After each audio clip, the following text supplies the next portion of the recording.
And our Super Bowl coverage continues with a little local flavor. I want to introduce everyone to the one, the only Rashad Moore.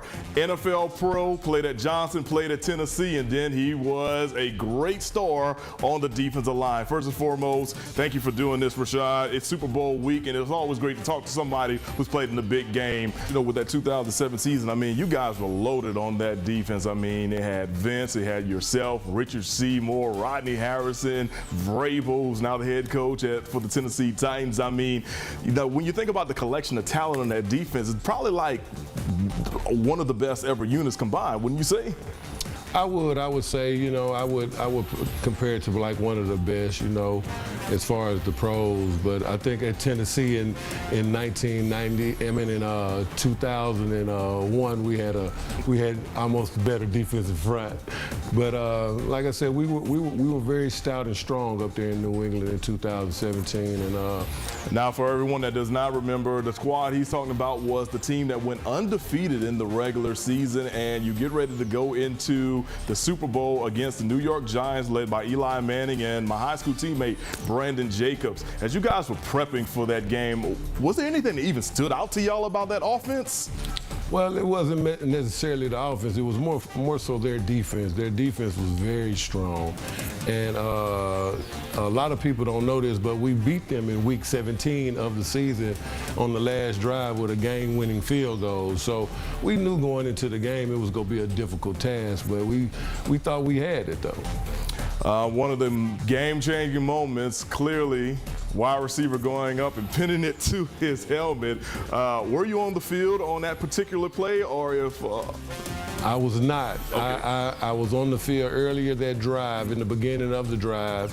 I was not on the field on that play, but I do remember Richard Seymour, Jarvis Green, Ty Warren, all those guys getting their hands on Eli Manning, and it just had to be the football gods that pulled him up out of it. I understand. So clearly, unfortunately, you and your squad ended up falling in that Super Bowl. What was really the message that Coach Belichick had for y'all? Because I know the main goal is to win the game, and then y'all would have been listed as one of the greatest teams of all time. Yeah, I think we probably would have went down as the greatest, because I mean, no team has ever went 18-0 opposed to 19-0. So if we would have went 19-0, we probably would have went down in the book as the greatest team of all time. But you know, the message was, guys, as long as you went out there and gave it your all, you should still walk around with your head up. So for anyone that has never been in your shoes as far as playing in the pros, how hard is it for a team to make it to the Super Bowl? Oh, it is difficult. You have more players. You have more players that have not made it to a Super Bowl than you have that's made it to a Super Bowl. Right. So it's kind of it's a real big deal. It's a real big deal, and the NFL takes it as a real big deal as well. Clearly, I know you're watching this Sunday's game.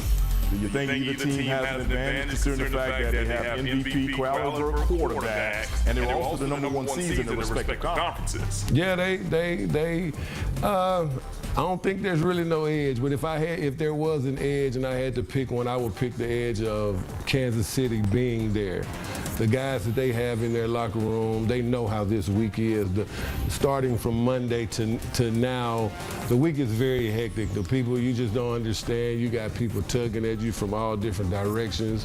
You got family in town that you want to spend time with, but you have Super Bowl and NFL obligations that you have to attend. So it's very difficult. It's very busy, and for those that never played the game, it's about 10% football. Life after football has you as a businessman now locally, and I heard that there's going to be a lot of wing orders coming from your establishment this week. Yeah. I encourage all y'all to call 708 Bar and Grill and play and cater your wings and your fish for your Super Bowl gathering. With that being said, what's so special about your wings and fish? The only thing that's special about them is the best in the city.